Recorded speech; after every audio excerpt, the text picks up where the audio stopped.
我说3条人命，你准备被判死刑？这个人我不认识，我没有杀他。李先生经历了绑架之后，除了性格的转变，在其他方面有没有什么改变？他以前是没有胃病的，但是经过绑架事件之后，他开始吃胃药了。如果李正邦真的是王大卫，那陈凯丽现在岂不是很危险吗？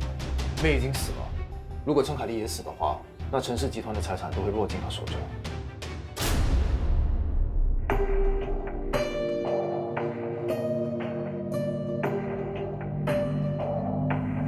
天色向晚，黑夜要侵蚀一片荒凉，还在寻找停靠的肩膀，论情是否要永远作伴。云里月光，散发着看不透的光芒，还在梦里想着请召唤，谁的心迷失了方向。情路一步一步在回转，心事一串一串看不穿，好想靠近了，却又遥远的渴望。心情一起伏越迷惘，心声一字一句轻轻唱，人心挣扎，继续探访生命真相。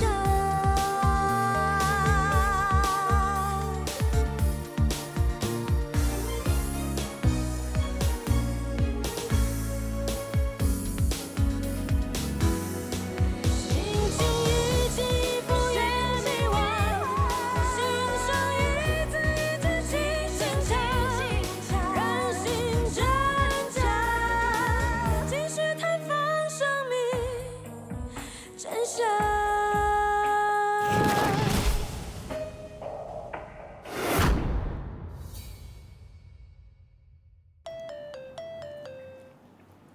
喂，李太太，我是梁文杰，早晚有什么事吗？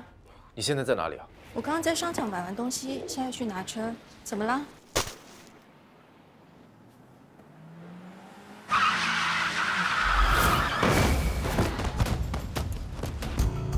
李太太，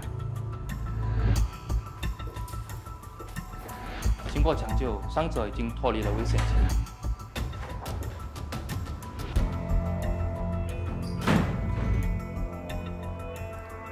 那他什么时候才能醒过来？很难说，这要看他自己的意志力。那拜托你了，医生。这是我的责任，我一定会尽力。有什么事吗？凯莉出事的时候你在哪里？我一个人在家。有没有人可以作证？你是怀疑这件事是我做的吗？你跟凯莉之间有婚姻上的纠葛，在我们找到招货司机之前，我不能排除任何可能。抓我吧。要是没有证据的话，就不要在这里浪费时间。我也想知道是谁把我老婆撞成这个样子的。我们走吧。李先生，我了解你心情。跟你不是很熟。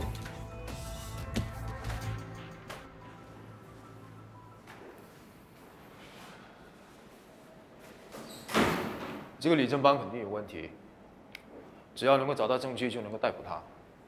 所以呢，答案就在这。李先生，我了解你心情。跟你不是很熟。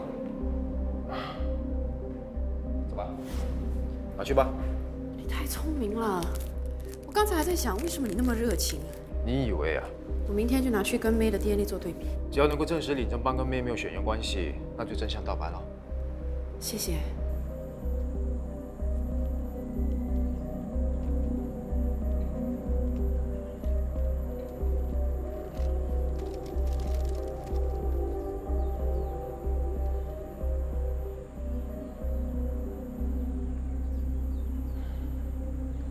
节哀顺变，你好，我叫郭永言，你应该是李正邦先生吧？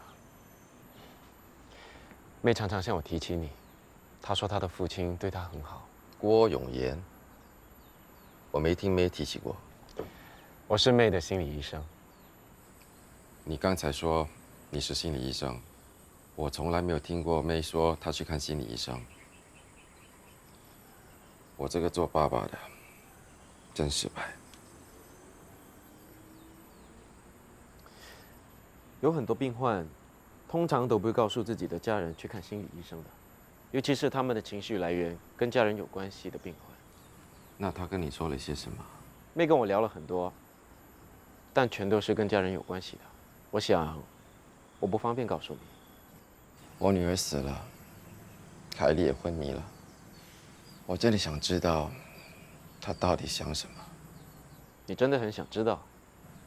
嗯。一个人会活得很痛苦，主要的原因是因为他们执着于过去。李先生，但如果你学会放下，你就会活得轻松自在。我最后一次见妹的时候，她交了这个东西给我。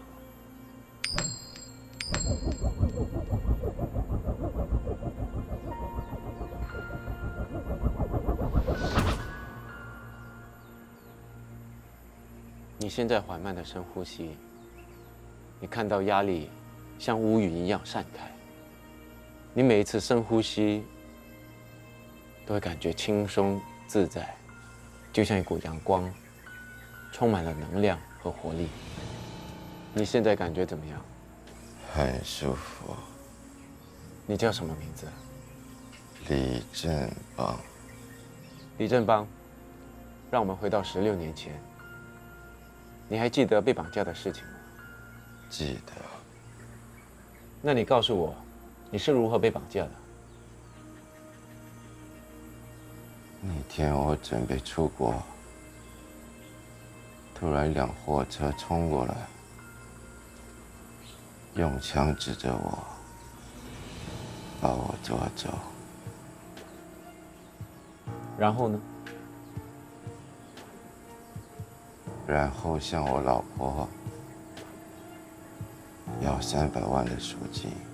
那你老婆有没有交赎金？有。可是她却想要撕票，不过我逃了出来。接下来发生什么事？后来，她把我推下海。那你掉进海以后，发生什么事？渔船把我救了起来。你被渔船救了以后，为什么不马上回家？忘了，我忘了我是谁。半年后，我才记得起我是李正邦。当我数到3，你会醒过来，忘记刚才所发生的事情。1、2、3。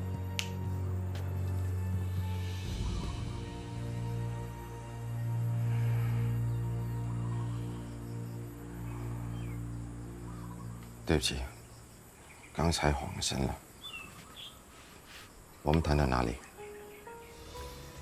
我说我有事，先走了，再见。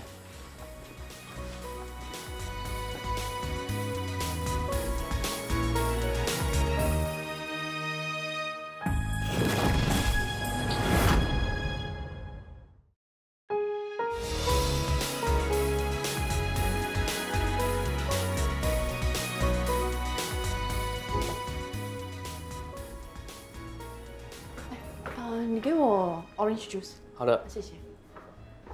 找我什么事啊？我今天碰巧遇到了李正邦，而且我还催眠了他。然后呢？他依然自称自己是李正邦，没说自己是王大卫。怎么可能？我们种种的调查都显示他就是王大卫。这并不代表他没有说谎。被催眠也能说谎吗？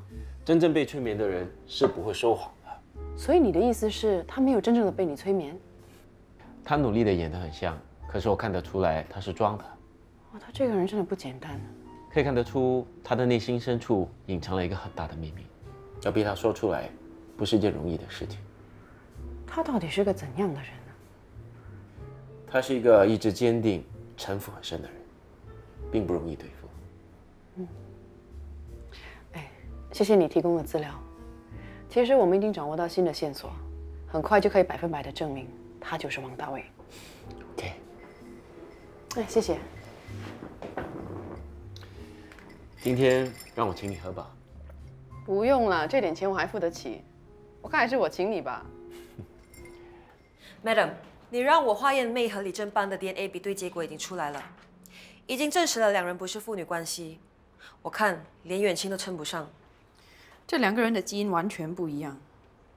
你确定你没有验错？除非你怀疑我的技术，不过我对我的能力可是很有信心的。我当然相信你啦，法医小姐。看他这次还会找出什么借口。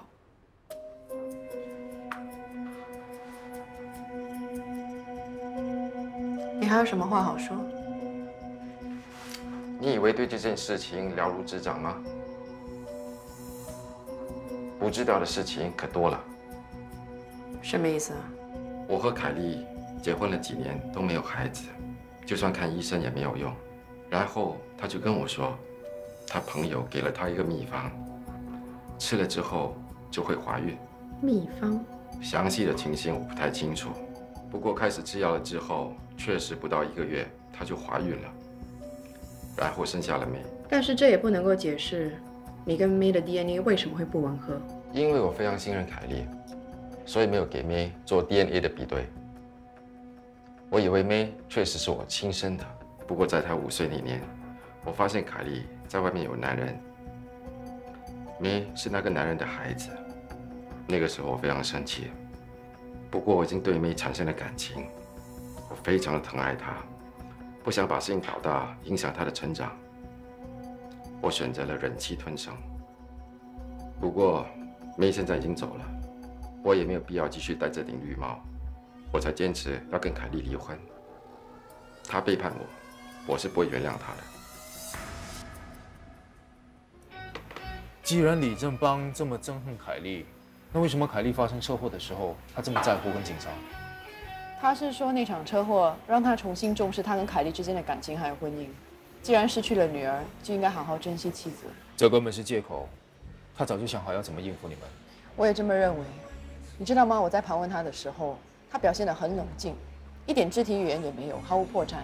但是他越想要掩饰，就越可疑。只可惜我们现在没有足够的证据，可以证明李正邦就是王大卫冒充的。还有，永言之前跟我说，他尝试催眠李正邦，想要挖掘他内心深处的秘密，可是不成功。他的防卫性太强了，看来这个李正邦真的不容易对付。我们现在时间不多了，一定要赶紧找到证据，揭发假的李正邦。只要是谎言，就一定有破绽，迟早会真相大白的，放心吧。希望如此。对方律师要求我们庭外和解，庭外和解对我们来说是好事，而且我们胜算不高。老爸、大哥，我回来了。哟，我的小公主回来啦！好，老爸有没有想我？有。哎，老爸看看，怎么变瘦又变黑了？老爸，你不懂，我这个叫做阳光美少女。那旅行的时候为什么不多吃一点好料呢？背包旅行怎么可能花大钱吃好料啊？如果是这样的话，我的存款早就花光了。Hello， 我在这里啊。大哥，有没有想我？当然想你啦。我有礼物要送给你跟大嫂，等一下。什么礼物啊？打开来看看。这是什么？这是我在一个少数民族的村落中买的爱情锁。据说只要一对情侣一起锁上这个锁，风吹雨打都吹不散彼此 ，forever love。我现在应该用不上了。为什么？难道你跟大嫂分手了？为什么会分手？我走之前你们还好好的。好啦，别人的事情不要问这么多，你还是多关心你自己吧。来，陪老爸聊天。老爸，这个嘛，你倒是可以放心，因为呢，我在这次的旅行中已经找到我的真命天子了。啊？谁呀？叫什么名字啊？在哪里认识的？他的名字叫做库尔班山卡卡西，我们呢是在一个部落中的聚会认识的。什么卡卡西啊？哎呀，随便啦。他是做什么的？他是在部落中教书，可是身上永远带着2把斧头。教书为什么要带着2把斧头啊？习惯啊，万一他们在教书到一半的时候，看到有鹿还是有牛之类的动物，就可以马上追上去把他们给杀了。部落村的食物来源都是靠他们的。不行啊！这种人呢，你最好把他忘掉。什么这个人，人家可是很温柔的。哎呦，不可以啦！万一啊，他没有东西吃啊，把你杀掉，那怎么办呢？老爸，你放心，如果我真的要嫁给他，我一定会带着你，当成嫁妆一起嫁过去的。我才不去。可是人家舍不得把你一个人留在这里嘛，所以一定要把你带过去。而且啊，你还可以跟我一起骑着大象出门呢。骑大象？骑什么大象？这是他们的婚礼习俗啊。他们说，只要新娘的父亲骑着大象进场，就表示这段婚姻是被祝福的。祝你的死人头啦！你要去你自己去，老爸现在很忙，拜拜。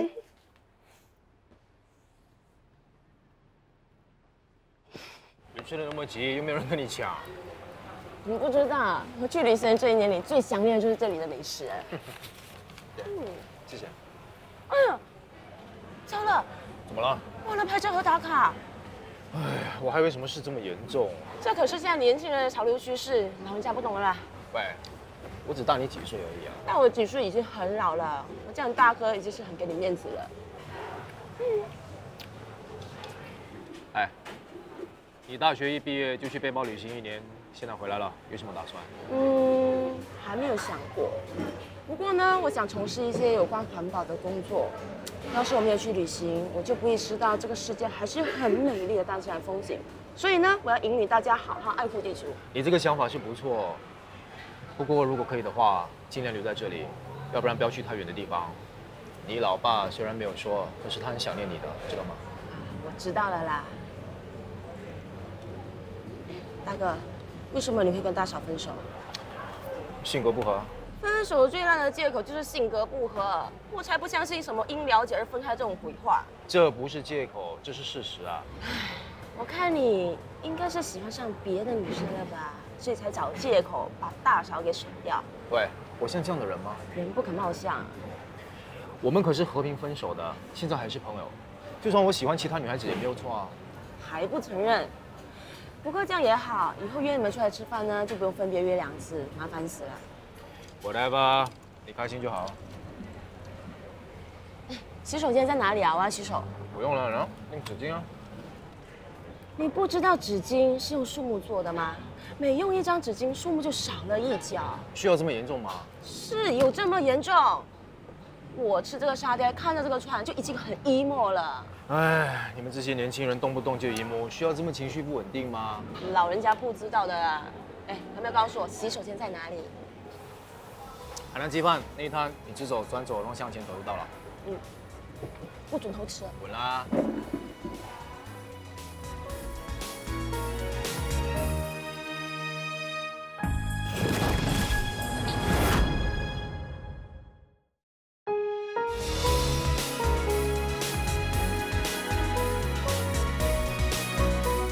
我将住在其中一颗星星上，所以当你在夜晚抬头看天空时，所有的星星都像在笑。只有你拥有会笑的星星。你对他真好。我也希望我的未来老公能像你那么贴心。冯小姐，文琪，给你。今天还好吗？谢谢，不客气。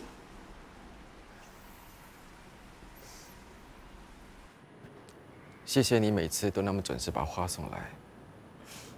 你不用那么客气。其实我真的很羡慕你们之间的感情。从你选的花，我就看得出来。怎么说？杨杰等的花语是不变的爱。你真细心。我真的希望他能早日康复。那你知不知道他平时对任何人都没有反应？是吗？他每次都会跟我说谢谢的。那要怎么样才能跟他沟通？我不知道，我还以为他对每个人都是这样的。冯小姐，我希望你可以帮我唤醒文琪。钱绝对不是问题。不用了，帮人是应该的，我尽力就是了。好，那就麻烦你了。其实我想，你有空的时候可以带他去一些他比较熟悉的地方，可能这样做能唤醒他沉睡的心灵。嗯。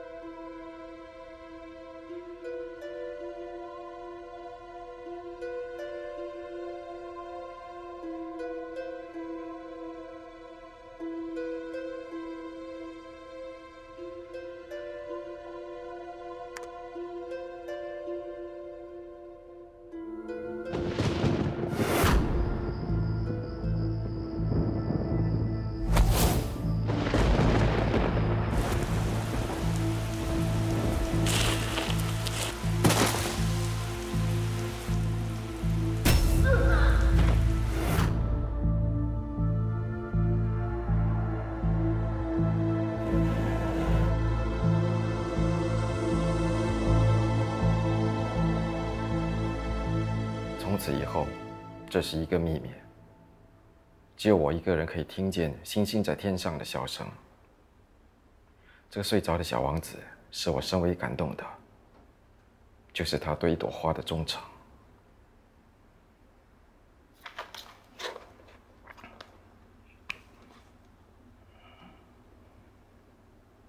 没有人可以知道我的秘密。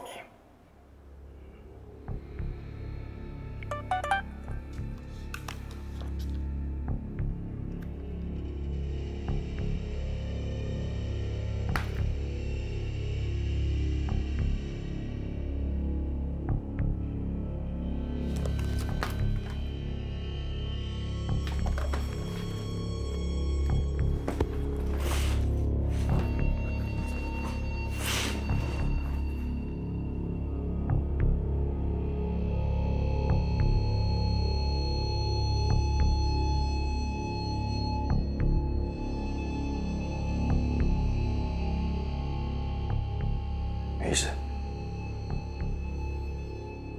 放心，没事。我一定会好好的保护你的，你再忍耐一下。等事情全部解决之后，我一定会带你去一个完全没有人认识我们的地方。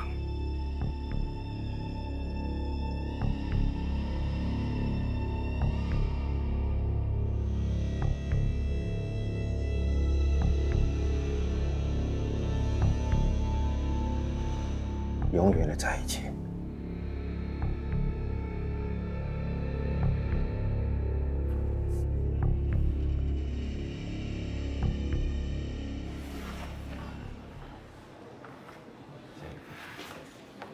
你找我什么事啊？你记得上一次我问过你关于李正邦的事吗？其实我现在正在帮他处理他跟他老婆之间的离婚官司。如果可以的话，我希望你能够帮我查一查，李正邦跟那个在精神疗养院的吴文琪是什么关系？他们不是夫妻吗？不是啊。哦，我看他们的互动，我一直以为他们是夫妻耶。好吧，你上次帮我，我现在就帮你。我发现什么再让你知道。那我就谢了。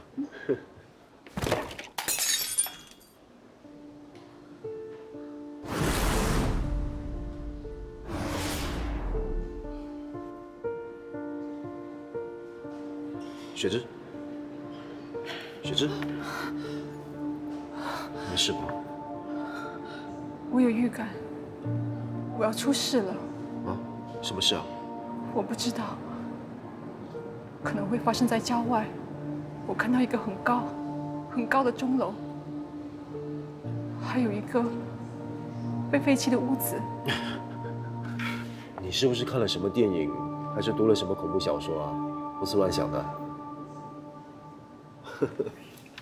这个假的李正邦真的不简单，可以用别人的身份生活这么多年。最厉害的是，连郭永元都没办法催眠他。他明知道凯莉现在还在医院昏迷不醒，却故意骗造说妹是凯莉跟别的男人所生的私生女。哇，这个家伙还真的会选时间讲骗话呢。凯莉的车祸现场我们有去过，并没有发现什么有用的线索。吴文琪的背景资料也很模糊，好像有人刻意在隐瞒什么。同事们已经下班了，你们就回去好好休息吧，不要再谈 case 啦。Madam，我我知道有一家新开的酒吧，环境还不错，不如我们大家去喝2杯放松一下吧。对对对 ，Madam， 不然我们去喝2杯再回家吧。大嫂，你什么时候回来的？我昨天才回来的。哎，让我好好看看你。转身约会。走了？哪有？我好想你哦。我也是啊。不好意思啊，我下次再跟你们喝吧。好。Yes, madam。拜拜。拜拜。老弟，尽人事了啊。下次吧。走，我们自己去喝。有没有想我啊？当然有啊，要不然也不会第一时间就来找你。对了，这个是送给你的。什么来的？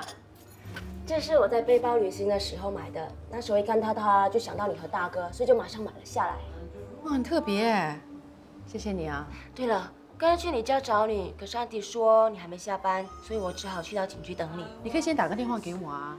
我打了，可是你电话就是打不通，手机是不是没电了？打不通。哎，真的没电了，难怪电话一直没有响。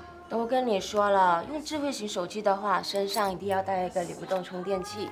借你用吧，大嫂。谢谢你。还有啊，请你不要一直在叫我大嫂了，我跟文杰都已经分手了，我怕你再这样叫下去啊，会把我的追求者吓跑。我已经叫习惯了嘛，而且这样叫也比较亲切啊，对不对，大嫂？好，我给你时间适应，不过请你不要花太久哦。你呀，大学一毕业后就跑去旅行，怎么样？1年的时间应该够你疗你的情伤吧？说真的，我反而要谢谢那个臭男人，要不是因为他，我也不会下定决心去背包旅行，也不会体会到人生还是充满希望，还有体验到这个世界是多么的辽阔和美丽。真羡慕你。你也可以去啊，跟警局请假不就行了？我啊，太理智了，不像你这么洒脱，说走就走。我跟文杰分手啊，当时的状况也是心如止水的。怎么说呢？一般情侣分手，不是大哭就是大吵，但是我跟文杰什么都没有，就这样很平静的一起提出分手。我也不知道这是好事还是坏事。其实我很看好你跟大哥的，再怎么说，你们在一起也那么多年了，如果真的没有感情的话，也不可能走到那么久吧。我们当时讨论的结果是，这些年来我们一直都在互相忍耐，过于迁就彼此。就是因为爱才会互相忍耐嘛。说句真心话，我真的希望你能够跟大哥复合。我也想啊。不管怎么说，你永远都是我心里的好大嫂。大嫂，大嫂，大嫂，大嫂。大嫂。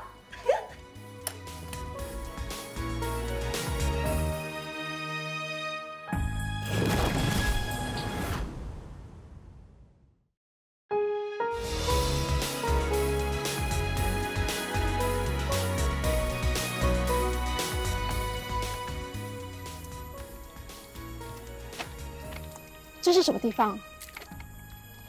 这是大卫的旧居。谁是大卫啊？大卫是文琪的丈夫，一个多年前绑架我的人。我太太给了一大笔赎金，没想到他却想要撕票。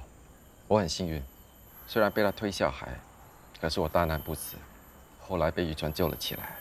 之后，我就失去了记忆，一直到8年后，我才想起我是谁。那大卫呢？我不知道。我想要回那笔赎金，所以我找了私家侦探调查他的背景，才找到这里来。我找到这里的时候，大卫已经失踪了，只看见文琪一个人。当时他被社会舆论不断的攻击，可能接受不了事实，而且又被大卫抛弃了，导致他神志不清。原来是这样。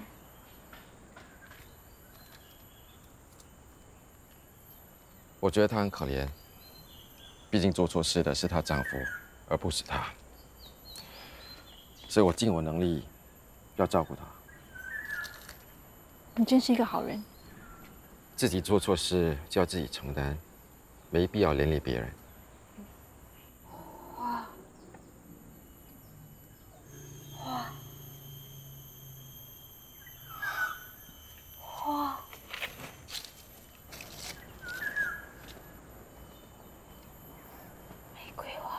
文琪，你想说什么？死了，玫瑰花死了。他可以说话了。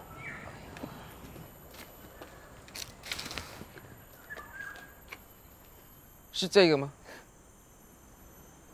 死了，玫瑰花，小王子，玫瑰花，小王子再也见不到玫瑰了。他对这个地方好像有反应。凤小姐，今天非常谢谢你。我想你花店也有事情等着你忙呢。放心，我等一下就把文琪送回疗养院。那好吧，需要我帮忙的话再联络我。好的，先走了。文琪，我走了。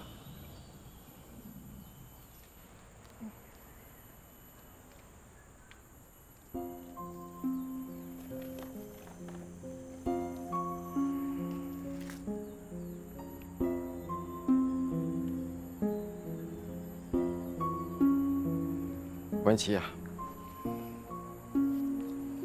你还记得这个地方吗？这是我们两个辛辛苦苦建立的家园。你曾经问我，只有我们两个人，为什么住那么大的房子？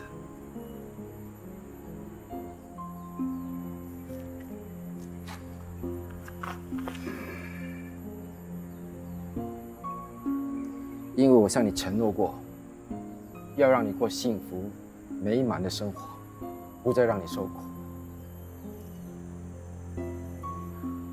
我们也曾经讨论过，结婚后要生几个孩子，孩子叫什么名？你说一定要生一个男一个女，凑成一个好字。一定要先生男孩子，因为妹妹有了哥哥的照顾和疼爱，才算是幸福。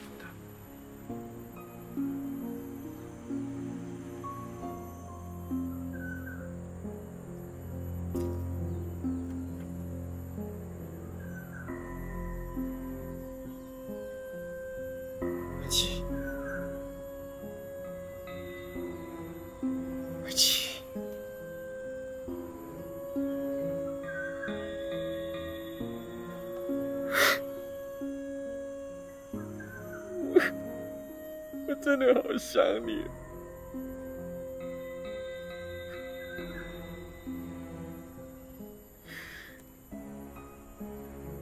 文琪，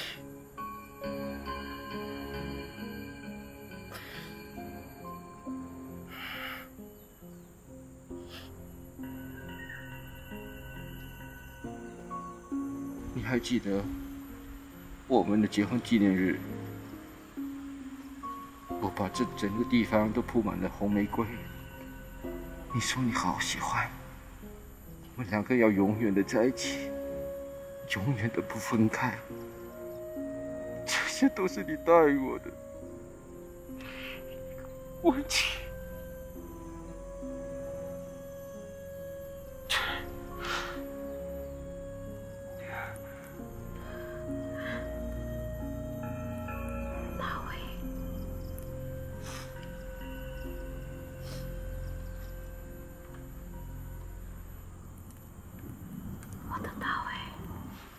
想起了，我就是大伟。虽然我样子变了，我还是大伟。文琪，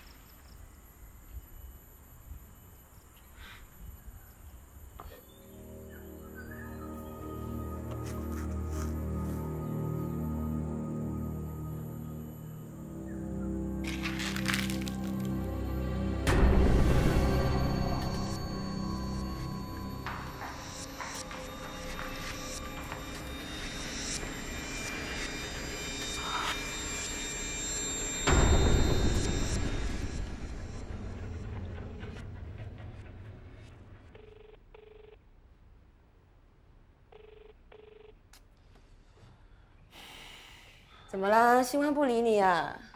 什么新欢？你不要胡思乱想。我只是拜托他帮我做一点事而已。那你为什么要边打电话一边愁眉苦脸的？我一整天都联络不到他，不知道发生什么事。如果你紧张的话，可以直接去他家找他。我也知道啊，可是我没有他的地址啊。他工作地点你总该知道吧？还是你聪明。艾琳，嗨，雪芝在吗？你找老板了？他今天没来店里。他有说他为什么没有来吗？他只说今天他要去疗养院。那他大概几点会回来呢？这个我也不清楚。不过刚刚我打过电话找他，可是就一直联络不上他。老板没试过那么没交代的。好，谢谢你啊。客气。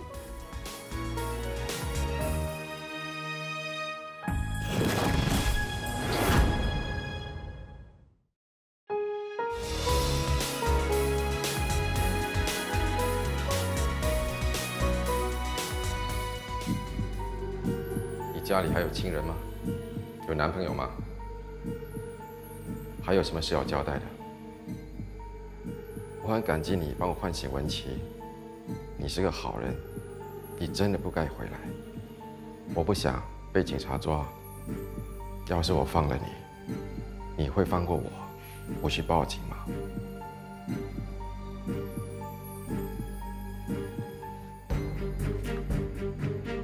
错。我错了一次，不能错第二次了。我现在就要把你头砍下来，记得不要挣扎，你越挣扎越痛苦。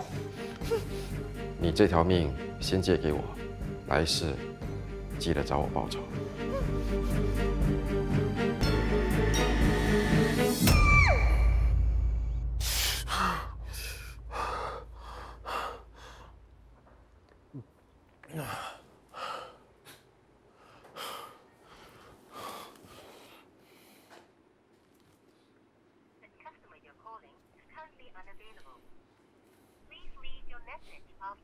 喂，雪芝，我是文觉，我找不到你有点担心。接到这个留言，请回复。OK。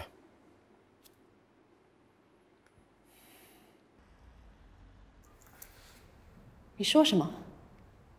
你竟然叫一个手无寸铁的女生去接近李正邦，你知道你这样做有多危险吗？万一他发生什么事，谁要负这个责任呢？你现在到底能不能找到他？我可以去查他的通话记录，不过需要申请，申请需要时间批准，最早是明天。明天来不及了，他已经48小时没有消息了。你知道就好。这就是一个教训，不是每个人都可以查案的。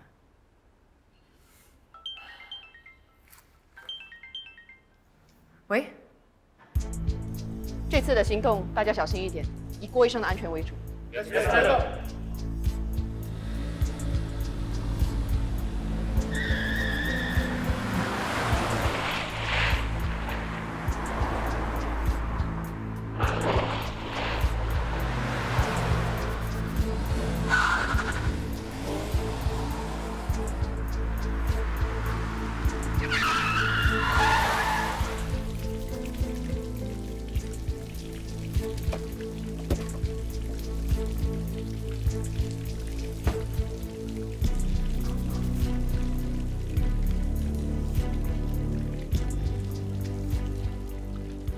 亏我女儿那么信任你，没想到你竟然利用我。每个人都有自己的目的，我的目的是钱。你信封里的是什么？妹的病历表。凭这些，你就要100万？你不是我的亲生爹地，你只是在冒充他。你是扮得天衣无缝。但我还是知道，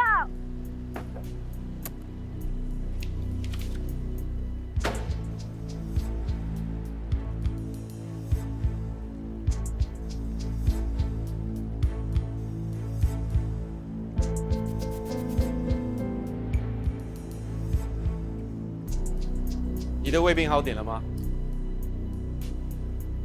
虽然你的样子和生活习惯都很像李正邦。可是一个人的生理时钟是不会改变的。你用心良苦的蒙骗妹和凯莉，整整16年，城府很深啊。可是不管一个人多么的精明，多么的会掩饰自己，总会有弱点的。其实你还是爱着你的老婆文琪的，对吧？王大卫。放下你的武器！知道这秘密的只有一种人，死人。把枪放下！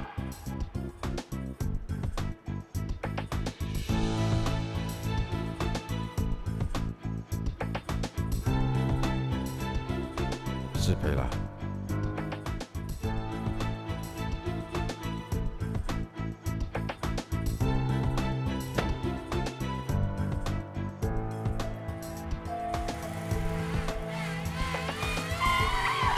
全叔，准备行动。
你们进来吧。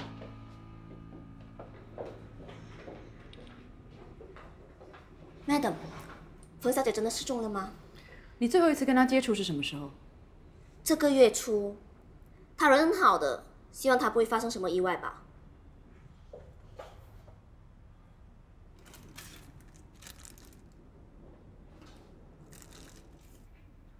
Madam， 所有房间都搜过了，并没有任何发现。Madam， 他私人的用品都还在，没出远门的迹象。你们看，他的日历贴满了这些小表情，已经2天没贴了。也就是说，他2天没有回家了。从他失去联络开始，也刚好2天，怎么办 ？Madam， 医院跟海关已经接到我们的通知，只要李正邦一出现，我们就会知道。另外，在疗养院，我们的同事已经到位了。我们先回警局吧。Madam， 不继续找了吗？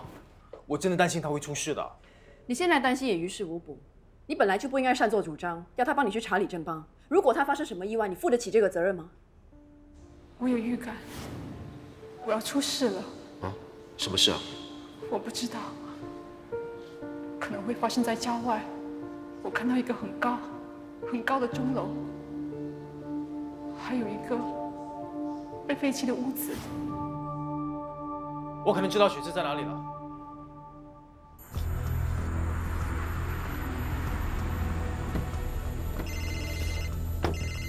喂，凯莉醒了。好，谢谢。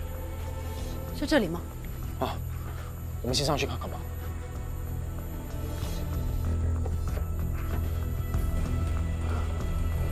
你怎么那么肯定钟楼上会有线索？管不了那么多了。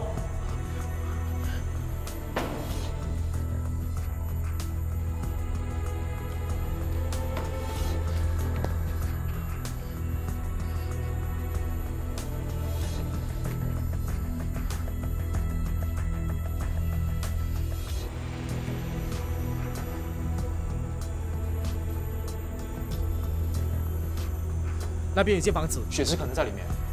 你怎么那么肯定他在里面？事情很复杂，改天再告诉你啊。